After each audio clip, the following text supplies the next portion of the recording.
The year was 2387, and Earth looked very different than it did centuries ago. Giant space stations floated around the planet like shiny metal moons. People traveled between stars as easily as they once drove between cities. The rich and powerful lived in luxury that old Earth people could never imagine.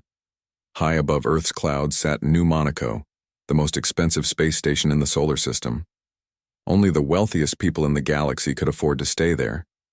The station sparkled with lights from restaurants, casinos, and shops that sold things from dozens of different worlds. Jake Morrison straightened his blue uniform as he walked through the luxury starship called Celestial Wing. The ship was beautiful, with walls that looked like they were made of diamonds and seats softer than clouds. Jake had worked on this ship for 3 years, and he loved telling people that he only served the most important passengers in the galaxy. Jake was 28 years old and thought he was very smart. He could spot rich people the moment they walked onto his ship. They wore clothes made from rare alien silk, had perfect teeth fixed by the best doctors, and carried themselves like they owned the universe. Jake treated these passengers like kings and queens because they gave him big tips. The ship was getting ready to leave for Proxima Centauri, a star system 4 light-years away. This trip would take only 6 hours thanks to the quantum drive engines. Jake checked his passenger list on his tablet. 42 passengers, all first class, all very wealthy. That's when he saw him. A man walked up the ship's ramp carrying an old guitar case. He looked to be in his 50s with long dark hair that needed a cut and a beard that wasn't perfectly trimmed. He wore a simple black jacket made of leather that looked old and worn. His jeans had small holes in them, and his boots looked like they had walked on many different planets. Jake frowned. This man didn't look like he belonged on the Celestial Wing. He looked like someone who should be riding on the cheap transport, ships that carried workers between the colonies. "Excuse me, sir," Jake said, walking up to the man. "Are you sure you're on the right ship?" The man looked up with kind brown eyes. "I believe so. This is the Celestial Wing, going to Proxima Centauri." "Yes, but this is a first-class only vessel.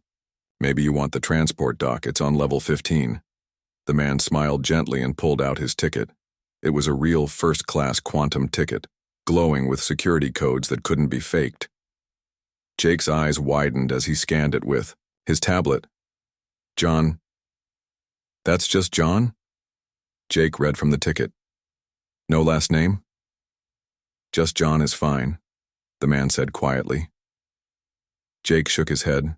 Rich people had strange habits sometimes. Maybe this John person was some kind of artist that wealthy. People liked to keep around for entertainment. That would explain the guitar case and the simple clothes. "Right this way, sir," Jake said, but his voice wasn't friendly anymore. He led John to seat 7A, which was one of the best seats on the ship. Jake couldn't understand how someone dressed like this could afford such an expensive seat.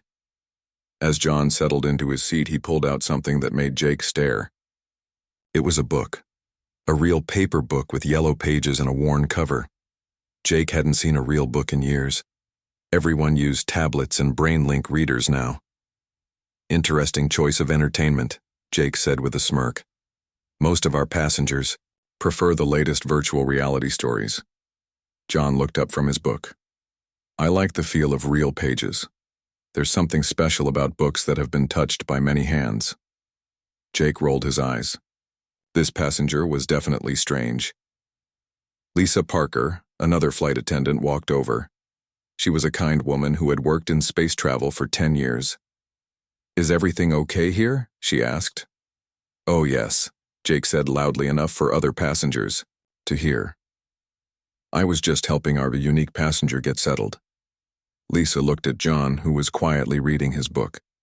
She noticed his ticket showed he had paid full price for his seat. "Welcome aboard, sir. Is there anything you need?" "No, thank you," John replied. "You're very kind." Ryan Collins, the head flight attendant, joined them. He was a serious man who took his job very seriously. "We'll be departing in 20 minutes, he announced to the cabin. Jake couldn't stop staring at John. The man just didn't fit. All around him sat people wearing clothes that cost more than most people made in a year. There was Mrs. Chen, who owned 3 planets, Mr. Rodriguez, who built space cities for a living. Madison Stone, whose father controlled half the mining operations in the outer colonies.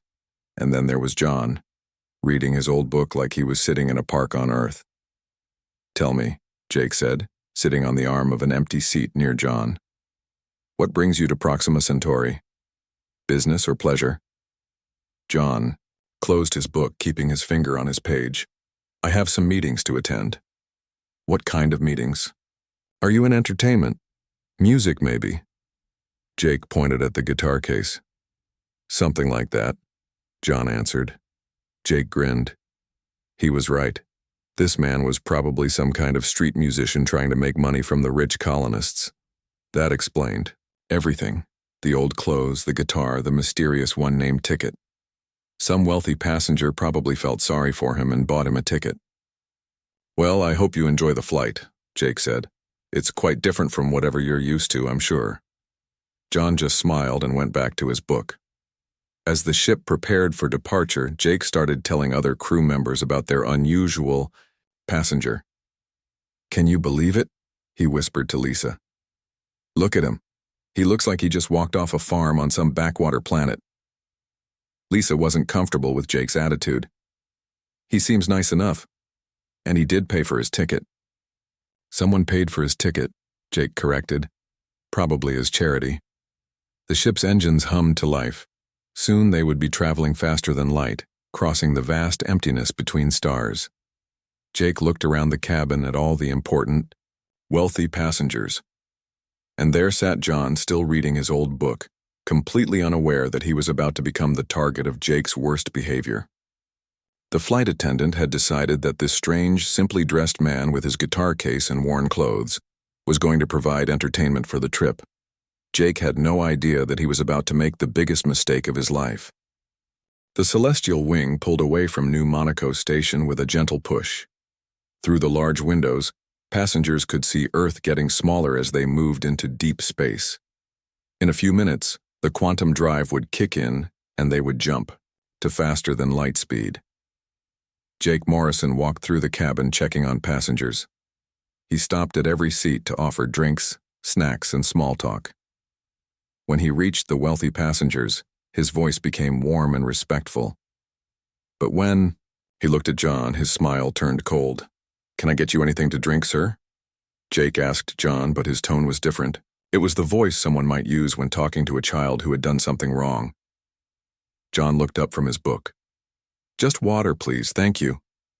"Water," Jake repeated loudly. "Of course, I suppose the premium drinks are a bit expensive, for some people." Other passengers turned to look. John just nodded politely. "Water is perfect." Jake walked to the drink station and filled a plastic cup with water. All the other passengers got their drinks in beautiful crystal glasses, but Jake brought John's water in the cheapest cup he could find. "Here you go," Jake said, holding the cup out. But as John reached for it, Jake pretended to trip. The water splashed all over John's leather jacket. "Oh no," Jake said in a fake, worried voice. "I'm so clumsy. I'm terribly sorry." John stood up, quickly, water dripping from his jacket. "It's okay," he said calmly. "Accidents happen." Lisa Parker rushed over with towels. "Let me help you," she said to John. She gave Jake a hard look. Lisa had seen Jake's accidents before, and she knew this wasn't really an accident. "Don't worry about it," John said, taking the towels. "It's just water. It will dry." Jake smiled, like he was being helpful. "You know, sir, we have a cleaning service on board. Of course it costs extra, but I'm sure someone dressed like you is used to cleaning his own clothes." A few passengers nearby heard this comment. They began to whisper among themselves. Madison Stone, the young woman whose father owned mining companies, giggled behind her hand. "Did you hear that?" Madison whispered to her friend Carol Davis. "That man looks like he's never been on a real spaceship before." Jake heard the whispers and felt proud of himself. He was entertaining the important passengers by making fun of this strange man who didn't belong.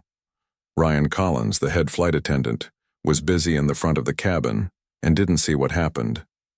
If he had seen Jake spill water on purpose, Jake would have been in serious trouble. As John cleaned his jacket, he remained perfectly calm. He didn't get angry or complain. He just wiped off the water and sat back down. This made Jake even more annoyed. He wanted John to get upset so everyone could see that the man didn't have the manners of a real first-class passenger. The ship's captain, Patricia Williams, made an announcement over the speakers. "Ladies and gentlemen, we'll be entering Quantum. Drive in 5 minutes. Please make sure your seatbelts are fastened." Jake used this time to walk around the cabin again. When he reached Madison Stone's seat, he stopped to chat. "How are you enjoying the flight so far, Miss Stone?" Jake asked. Madison was 25 years old and had never worked a day in her life. Her father gave her everything she wanted, and she was used to treating people badly if they weren't as rich as her family. "It's lovely as always, Jake," she said. "Though I have to ask, what's the story with that man over there?" She pointed at John. Jake leaned closer and lowered his voice, but not so low that other passengers couldn't hear. "Between you and me, I think someone felt sorry for him and bought him a ticket. Look at those clothes. And did you see that old guitar case? He's probably some kind of street musician." Madison laughed. "How amusing. A street musician on the Celestial Wing. What's next, farm workers in first class?" "I know, right?" Jake said. "I try to treat all passengers equally, but some people just don't understand how to behave in polite society." John could hear everything they were saying.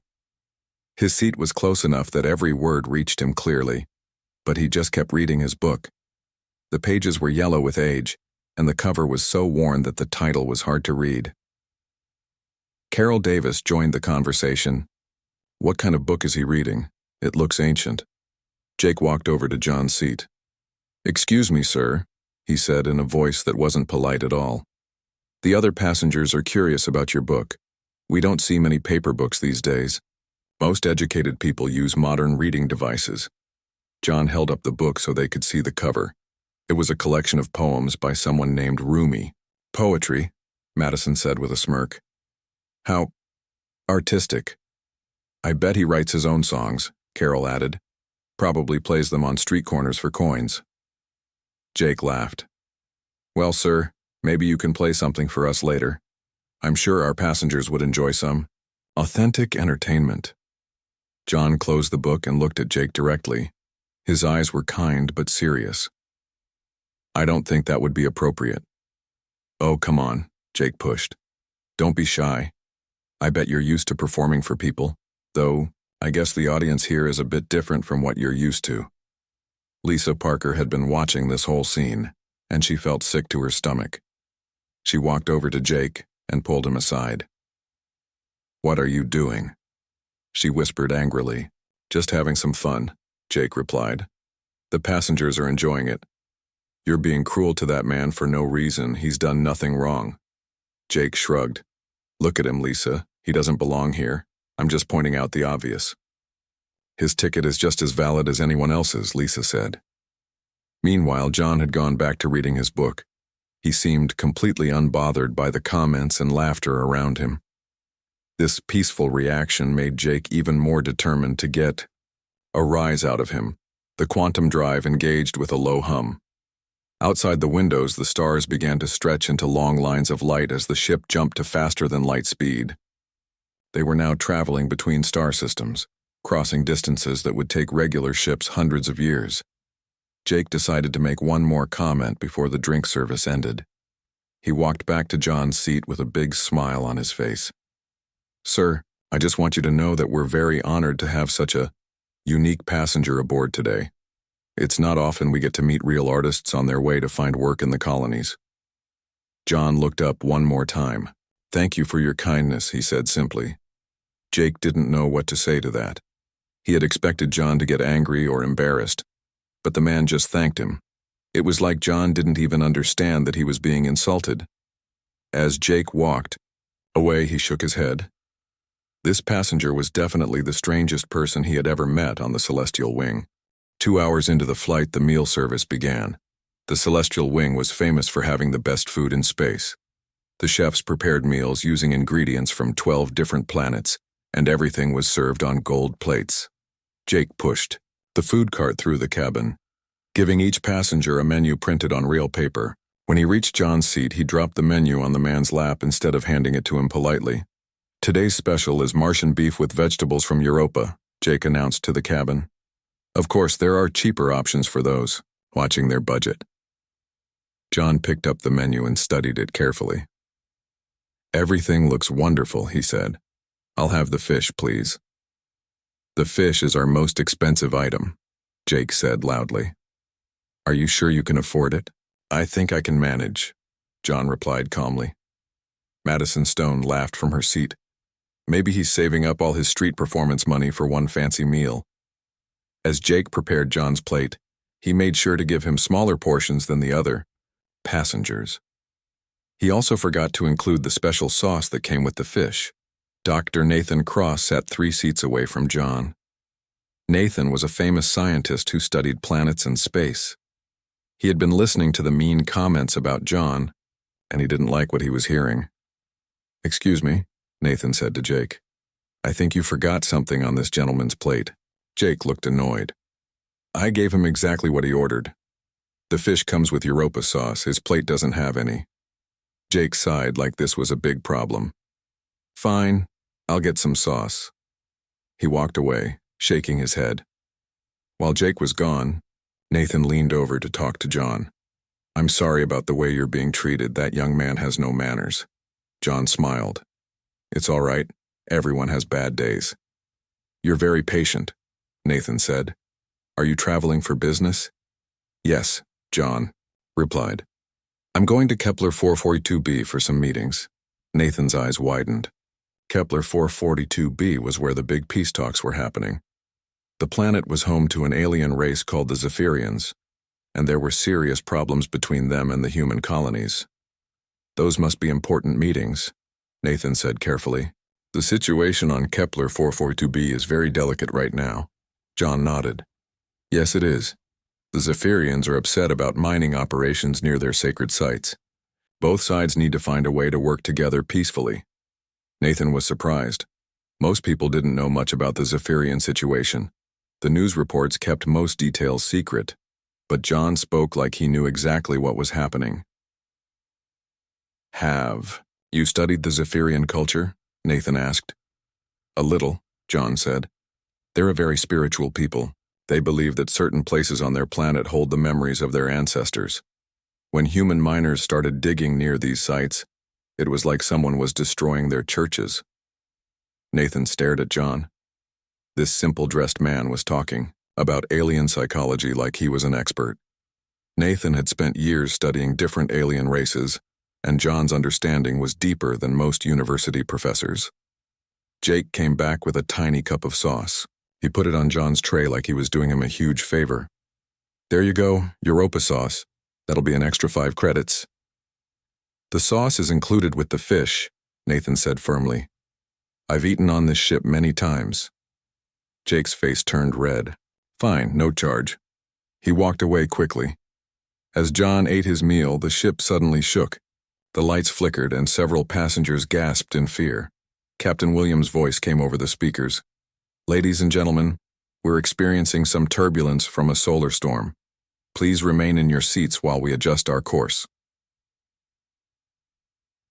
The ship shook again, harder this time. Some passengers looked scared. Solar storms in space could be dangerous, especially when traveling at quantum speeds. Ryan Collins hurried through the cabin, checking that everyone was secure. But the ship kept shaking and the lights continued to flicker. That's when John did something that amazed everyone. He stood up and walked toward the front of the ship. Jake tried to stop him. Sir, you need to stay in your seat, Jake said. The quantum drive is having trouble with the solar interference, John said calmly. If they adjust the particle flow by 15% and change the field rotation to match the storm's frequency, it should smooth out. Jake stared at him.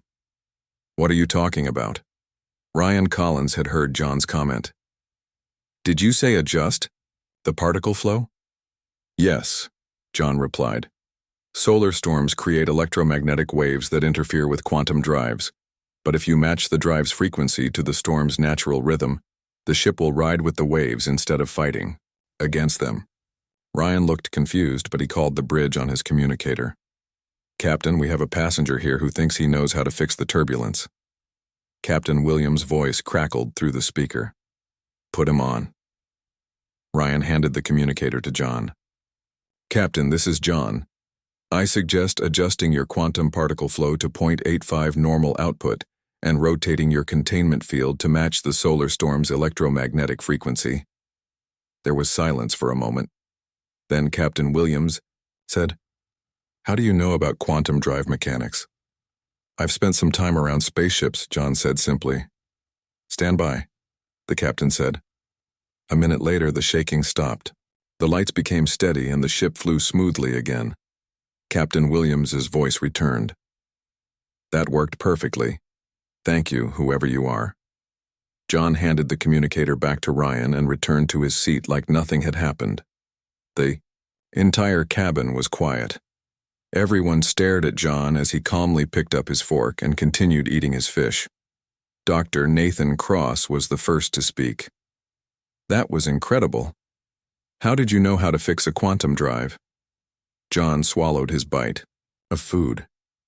You learn things when you travel a lot. But that's advanced physics, Nathan said. Most ship engineers don't understand quantum mechanics that well. Jake stood nearby, his mouth hanging open. The strange passenger he had been making fun of had just saved their ship from a dangerous situation. Jake didn't understand the science, but he could see that everyone was looking at John with new respect. Madison Stone whispered to her friend, Maybe he's not just a street musician. Lisa Parker walked over to John's seat. Thank you for helping us, she said sincerely. That was very brave. Anyone would have done the same, John replied, but Nathan Cross shook his head. No, they wouldn't have. Most people don't know anything about quantum drives. You're not just a regular passenger, are you? John took another bite of his fish and smiled mysteriously. I'm just someone trying to get to Kepler 442b. Jake felt a strange feeling in his stomach. For the first time since the flight began, he wondered if he had made a mistake about this quiet man with the old clothes and the guitar case. But it was too late to take back all the mean things he had said and done. Jake could only watch as other passengers began talking to John with curiosity and respect, while Jake himself felt smaller and more foolish with each passing minute. After John helped fix the ship, the atmosphere in the cabin changed.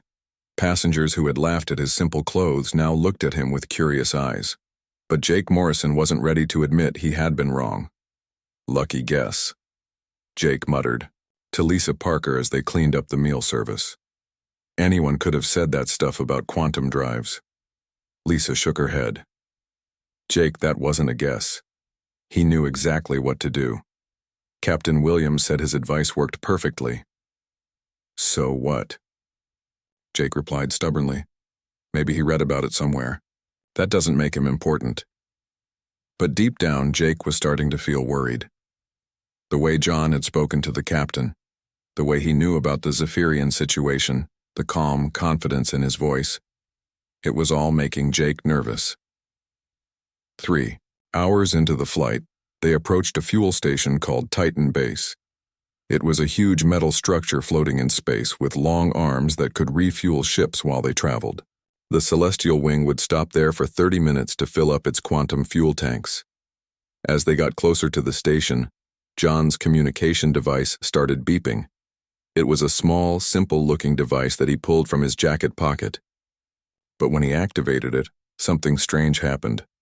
The device projected a hologram into the air above his seat. This wasn't unusual. Many people had hologram communicators. What was unusual was the type of hologram it made. Instead of a normal blue light, John's device created a golden hologram with security symbols floating around it. Lisa had never seen anything like it. The symbols were moving in patterns that looked like some kind of code. John looked at the hologram for a moment, then pressed a button to make it private. The golden light disappeared, replaced by a small screen that only he could see. But Lisa had been watching from across the cabin. She had good eyes, and she managed to see a few words on the screen before John made it private. The words were Ambassador and Security Detail, and something that looked like Project Starbridge. Lisa felt her heart beat faster. She had heard about Project Starbridge in the news. It was the government's most secret program for dealing with alien contact. Only the most important diplomats in the galaxy knew about it. She tried to get closer, to hear John's conversation, but he was speaking very quietly into his device. She could only catch a few words: arrival time, peace talks, and Zephyrian Council. Jake noticed Lisa acting strangely. "What's wrong with you?" he asked. "That man is having a very important conversation," Lisa whispered. "I think he might be someone special." Jake laughed. "Special? Look at him. He's wearing clothes that look like they came from a thrift store." But even as Jake said this, he was watching John too. The way John held himself during the conversation was different. He sat up straighter, his voice became more formal, and there was something about his manner that seemed official. Dr. Nathan Cross was also watching. As a scientist, Nathan was trained to observe details. He noticed that John's communication device had features he had never seen before. The golden hologram, the security symbols, the private screen, these were not things that regular people could buy. Nathan decided to do some research. He pulled out his tablet and started searching through the passenger databases that he had access to as a frequent traveler. He looked up John's ticket information, trying to find more details about this mysterious passenger. What he found made him gasp. John's ticket had been booked through something called Diplomatic Services Priority Channel. Nathan had never heard of this, but it sounded important. The ticket also had special codes that Nathan didn't recognize. More interesting was the payment method. Instead of being paid for with credits like normal tickets, John's ticket was marked as Government Authorization, Level Alpha. Nathan had worked with the government on several science projects. He knew that Level Alpha was the highest security rating possible. Only the most important people in the galaxy had Level Alpha clearance. Nathan looked across the cabin at John, who was still talking quietly on his communication device. The man looked so ordinary, so humble, but the evidence was adding up to something extraordinary. Meanwhile, Jake had decided to cause more trouble. He walked over to John's seat just as John was finishing his conversation. "Excuse me, sir," Jake said loudly. "I couldn't help but notice your fancy communication device. That's quite a gadget for a street musician." John put the device back in his pocket. "It serves its purpose. Must have cost a lot of money," Jake continued. "Or did someone give it to you? Maybe the same person who bought your ticket?" Several passengers turned to listen. Madison Stone and Carol Davis moved closer, interested in the drama. "I bet it's stolen," Madison said with a mean smile. "How else would someone like him get military-grade equipment?" John remained calm. "I assure you, everything I have belongs to me legally." Jake was about to make another nasty comment when something interrupted him. The ship's communication system crackled to life with an incoming message. "Attention, Celestial Wing," came a voice from the speakers. "This is Titan Base Control. We have received instructions to provide Priority 1 service to your vessel," Captain Williams's voice responded. "Titan Base, we didn't request Priority 1 service. The request came from Earth Defense Command, Captain. You have a VIP passenger on board who requires special handling." Everyone in the cabin looked around at each other. Priority 1 service was only given to the most important people in the government. Presidents, generals, and top diplomats got Priority 1 service. Jake felt his stomach drop. He stared at John, who was calmly reading his book again. "Must be one of the other passengers," Jake said weakly. But Dr. Nathan Cross was putting the pieces together. The diplomatic ticket, the Level Alpha clearance, the advanced communication device, the deep knowledge of alien politics, and now, Priority 1 service from Earth Defense Command. Nathan walked over to John's seat. "Excuse me," he said politely. "I don't mean to bother you, but I'm starting to think you're not just a regular passenger." John looked up from his book. "What makes you say that?" "Several things," Nathan replied. "Your knowledge of quantum mechanics, your understanding of the Zephyrian situation, your communication device, and now this Priority 1 service request." John smiled mysteriously. "Sometimes things are not what they appear to be." "Who are you really?" Nathan asked quietly. Before John could answer, Another announcement came over the speakers. Celestial Wing, you are cleared for priority docking. Earth Defense Fleet ship Intrepid will be joining you at Titan Base to provide escort service. The entire cabin fell silent. Earth Defense Fleet ships only escorted the most important people in human space. Presidents, Supreme Court justices, and the top ambassadors got fleet escorts. Jake felt like he was going to be sick. All his cruel jokes, all his mean comments, all his rude behavior. And this passenger might be one of the most important people in the galaxy. Madison Stone's face had gone white. Her father did business with the government. If she had insulted someone important, it could hurt her family's companies. John closed his book and looked out the window at the approaching space station. It looks like we're almost there, he said, calmly. But nobody was calm anymore. Everyone was staring at the quiet man with the simple clothes and the old guitar case, wondering who he really was and what they had gotten themselves into. The Celestial Wing docked at Titan Base with a soft bump. Through the large windows, passengers could see the massive fuel station stretching out in all directions. But what made everyone gasp was what they saw beyond the station. Ships. Dozens of them. Earth Defense Force ships surrounded Titan Base like a protective wall. There were destroyers, cruisers, and even a massive battleship that looked like it could destroy a small planet. All of them had their lights flashing in the special pattern that meant VIP protection duty. Jake Morrison pressed his face against a window, counting the ships. There must be 50 of them out there, he whispered. 63, Dr. Nathan Cross corrected. He had been counting too. I've never seen a fleet that big for escort duty. Captain Williams's voice came over the speakers. Ladies and gentlemen, we'll be here for 30 minutes while we refuel. Please remain in your seats.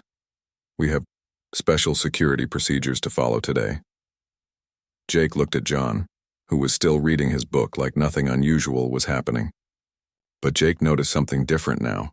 John wasn't just calm, he was completely relaxed, like he was used to being surrounded by warships. This is crazy, Madison Stone whispered to her friend Carol. Who could be important enough for all this? Lisa Parker had been thinking about everything she had seen and heard. The diplomatic ticket, the advanced communication device, the knowledge of alien politics, and now the biggest military escort she had ever seen. She pulled out her tablet and started searching through the ship's passenger database again. This time, she looked deeper. She used her crew access codes to check the hidden parts of John's ticket information. What she found made her hands shake. The ticket wasn't just paid for by government authorization, it was paid for by something called Office of Interstellar Relations, Ambassador Service. Lisa knew about the Office of Interstellar Relations. It was the government department that handled contact with alien races. Only the most important diplomats worked there. She kept reading. John's ticket had special notes attached to it. Security, level maximum. Classification, top secret. Special requirements, complete privacy protection. And then she saw something that made her heart stop. At the bottom of the ticket information in small letters were the words, Passenger Code Name, Ambassador Reeves. Lisa stared at the screen. Reeves. That name sounded familiar, but she couldn't remember where she had heard it. Suddenly, the ship's airlock opened with a loud hiss. Heavy footsteps echoed through the corridor leading to the passenger cabin. What's happening? Jake asked nervously. The footsteps got closer. Then, through the cabin door, walked 6 people wearing the dark blue uniforms of Earth Defense Command. They were tall, serious-looking, and carried weapons that could stop an army. Behind them walked a woman with silver hair and more medals on her uniform than anyone Jake had ever seen. The other passengers recognized her immediately from news broadcasts. It was Admiral Helen Martinez, the head of the entire Earth Defense Force. Admiral Martinez was the most powerful military person in human space. She commanded millions of soldiers and thousands of ships. She was so important that most people only saw her on television. And she was walking straight toward John. Jake felt like he couldn't breathe. Admiral Martinez stopped right next to John's seat and did something that shocked everyone in the cabin. She saluted. Ambassador Reeves, she said in a voice full of respect. It's an honor to escort you to Kepler 442b. John looked up from his book and smiled. Hello, Helen. Thank you for coming personally. The situation is too important for anyone else to handle, Admiral Martinez replied. The Zephyrian Council has agreed to meet with you, but they're still very angry about the mining incidents. John closed his book and stood up. As he did, Jake noticed something that made his knees weak. When John stood up straight and looked directly at Admiral Martinez, he didn't look like a simple passenger anymore. He looked like someone who was used to giving orders to very important people. Have there been any new developments? John asked. 3 more mining sites were destroyed yesterday, Admiral Martinez said. The colonists are demanding military protection, but the Zephyrians say the sites were on sacred ground. John nodded thoughtfully.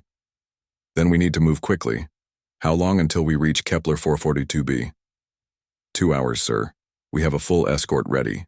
12 destroyers, 4 cruisers, and the battleship Constellation. Jake listened to this conversation with growing horror. Admiral Martinez, the most powerful person in the military, was calling this simple-dressed man sir and asking for his orders. Dr. Nathan Cross finally put all the pieces together. You're Ambassador Reeves, he said in amazement. You're the one who made peace with the Andromedans. John turned to look at Nathan. You know about that? Everyone in the science community knows about you, Nathan said. You're the most successful diplomat in human history. You've prevented 4 interstellar wars. Madison Stone's face had gone completely white. She grabbed her friend's arm. Carol, do you know who we've been making fun of? Carol Davis shook her head, but she looked scared too. Lisa Parker stepped forward. Ambassador Reeves, I want to apologize for how you've been treated on this flight. Our behavior was completely unacceptable. John smiled kindly. There's no need to apologize. You've all been very kind. But Jake knew that wasn't true. Jake had been cruel and mean. He had spilled water on the most important diplomat in the galaxy. He had made fun of a man who had saved millions of lives by preventing wars between humans and aliens. Admiral Martinez noticed the tension in the cabin. Is there a problem here, Ambassador? John looked at Jake, who was standing frozen with terror. No problem at all. These people have been taking good care of me. Jake couldn't believe what he was hearing. Even now, after all the terrible things Jake had done, Ambassador Reeves was protecting him. Sir, Admiral Martinez said, we should move to the secure transport ship. The Zephyrian situation is getting worse every hour. John picked up his old guitar case. Jake now realized that it probably didn't contain just a guitar. It might hold important documents or gifts for alien leaders, or tools for making peace between different worlds. As John walked toward the door, he stopped next to Jake's seat. Jake was sure he was about to be arrested or fired or worse. But John just smiled and said quietly, Thank you for an interesting flight, Jake. I hope you have a good rest of your journey. Then he walked away with Admiral Martinez and the security team, leaving behind a cabin full of passengers who finally understood that they had just met the most important human being in the galaxy. Jake sank into an empty seat and put his head in his hands. He had spent the entire flight humiliating a man who could prevent wars and save planets, and somehow Ambassador Reeves had been kind to him anyway. After Ambassador Reeves left with Admiral Martinez, the cabin of the Celestial Wing became very quiet. Passengers sat in their seats, staring at the spot where the most important diplomat in human space had been sitting just moments before. Jake. Morrison stood frozen near the windows, watching as Ambassador Reeves walked across the docking tube toward a sleek military transport ship. Even from a distance, Jake could see alien beings waiting to greet the ambassador. They were tall and blue-skinned, Zephyrians who had come to escort him to the peace talks. I can't believe it, whispered Madison Stone. We made fun of Ambassador Reeves. My father is going to kill me. Dr. Nathan Cross shook his head in amazement. Do you people understand what just happened? That man has prevented wars that could have destroyed entire star systems. He's probably saved billions of lives. Lisa Parker looked at Jake with sad eyes. Jake, what have you done? Jake felt sick to his stomach. Every cruel comment he had made, every mean joke, every time he had treated Ambassador Reeves badly, all came rushing back to him. He had humiliated a man who dedicated his life to helping others and keeping peace in the galaxy. Captain Williams' voice came over the speakers. "Ladies and gentlemen, we'll be departing in 10 minutes. Our fuel tanks are full, and we have clearance to continue to Kepler 442b.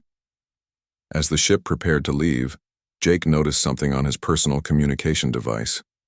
He had a message from Earth Defense Command. His hands shook as he opened it. The message was short. "Flight Attendant Morrison, report to Command Office immediately upon return to Earth. Disciplinary review required. Security footage attached." Jake's heart sank.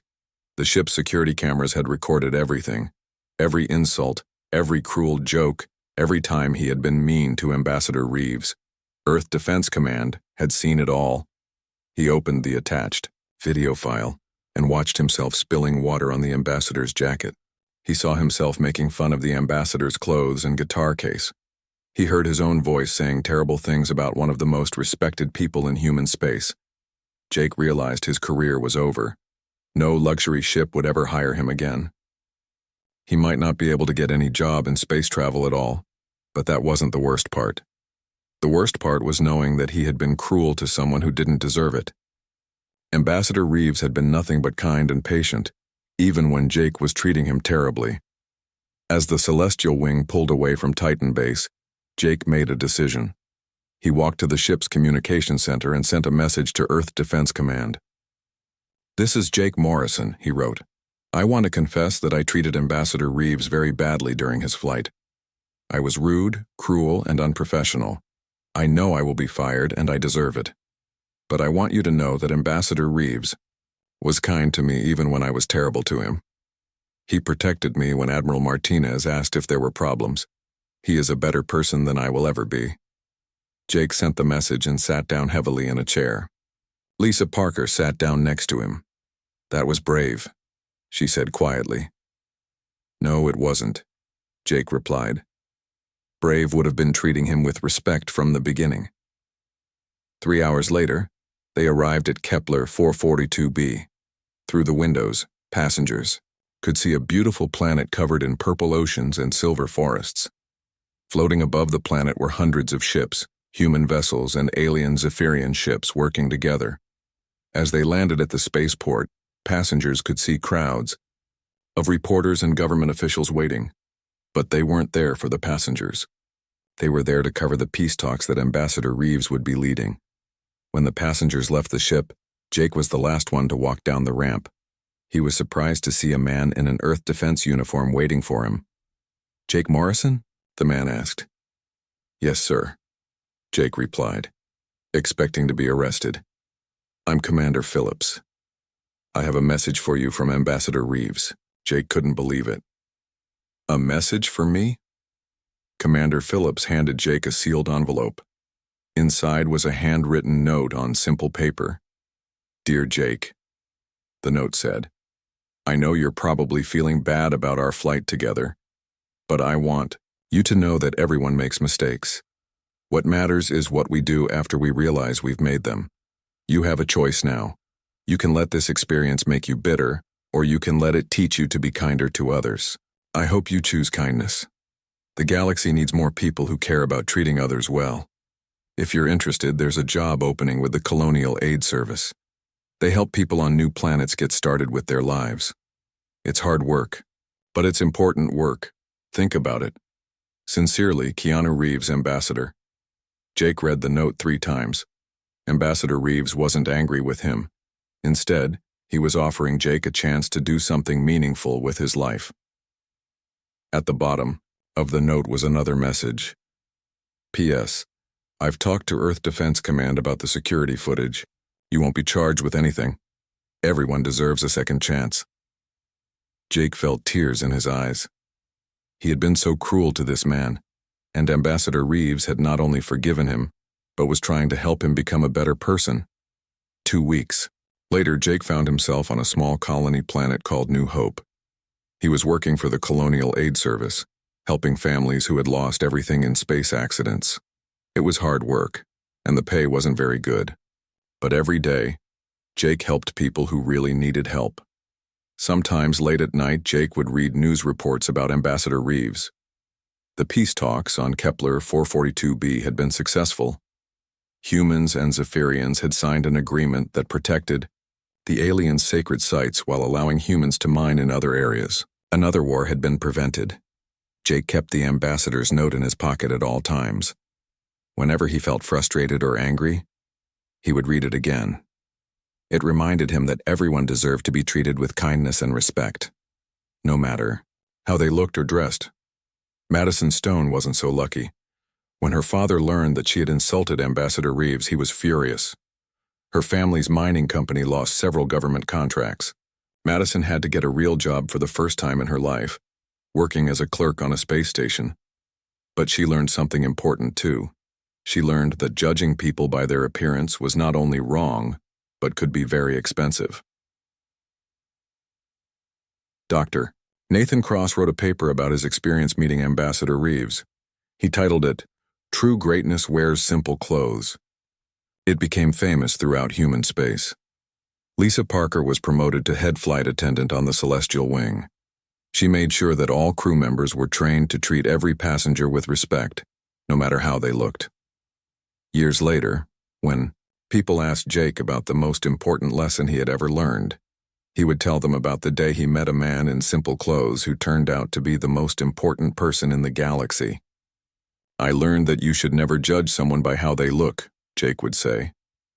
"And I learned that the greatest people are often the kindest people. Ambassador Reeves could have destroyed my life, but instead he helped me become a better person." That's what real greatness looks like. And whenever Jake helped someone who was struggling or scared, he tried to show them the same kindness that Ambassador Reeves had shown him on that flight so many years ago.